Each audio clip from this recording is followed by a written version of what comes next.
Quand vous préparez une séance Snooze-Olène, vous y allez avec des espoirs, des idées, un plan, et quelque part, ça peut tout à fait s'apparenter à un scénario.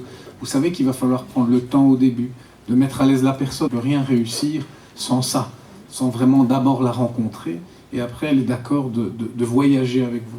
Et donc, quelque part, une séance Snooze-Olène, c'est une histoire humaine qui s'est créée entre deux personnes ou plusieurs, voilà, et qui a donc un début, un milieu et une fin. Une séance bien menée va avoir cet ordre-là.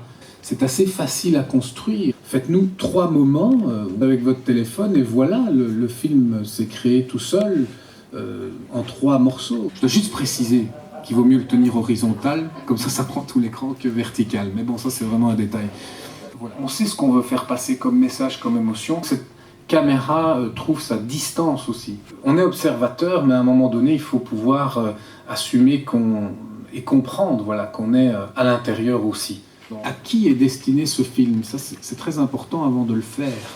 Ça devient effectivement incontournable aujourd'hui de communiquer autour de ce qu'on fait, de pouvoir le partager, que ça soit à l'équipe ou que ça soit aux familles pour qu'elles comprennent, c'est votre direction, votre équipe, qu'est-ce que vous faites finalement dans ce snooze. Si c'est aux collègues, ils sont plus dans des cadres comme ici, internes, où on prend le temps de parler sur le film, donc on décode bien, etc.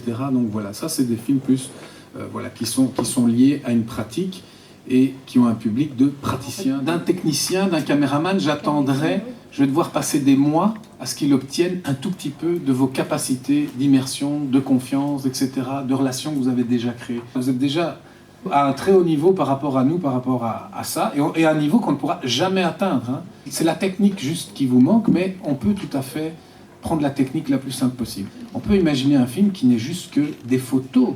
Donc des photos qu'on passe et on le partage, c'est déjà ça. Ça peut être aussi un PowerPoint pour ceux qui maîtrisent un peu plus loin. Il y a aussi des logiciels de diaporama dans pas mal de vos ordinateurs et même téléphones. Il y a juste, vous rentrez plein de photos, vous lui donnez un ordre et il les passe toutes les X secondes et on peut y rajouter une musique. Ça devient un petit logiciel de montage finalement. Dans les iPhones, et je pense que d'autres, il y a même des petits logiciels d'assemblage, donc de montage. Voilà, on filme quelque chose et on peut le mettre en premier, on filme un autre et on le met, on peut couper un peu. Donc ça devient intuitif dans les téléphones. N'hésitez pas à commencer par la première marche qui est celle-là. Et puis quand vous atteindrez vos limites, vous dites non, moi je veux partager plus, je veux pouvoir mettre ma voix, je veux pouvoir mettre des vidéos. Mais voilà, c'est là qu'on commence à aller un peu plus loin, un peu plus loin. La conclusion en tout cas que ce n'est pas la technique qui doit être un frein. Vous avez beaucoup plus de richesse que vous le pensez.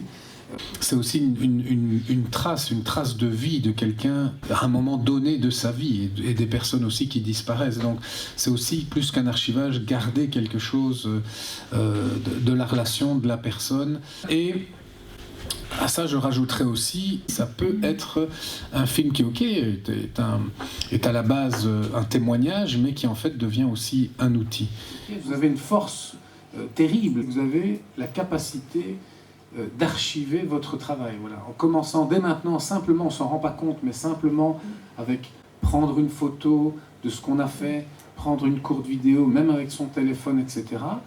Et bien, quand on voit la force de tout ça 10 ans plus tard, quand on a fait des petites évolutions, même si vous aviez filmé que 3 fois en 10 ans, c'est incroyable comme vous nous faites un voyage dans le temps, une évolution dans votre travail. Enfin, il y a une force terrible avec l'archivage et le temps.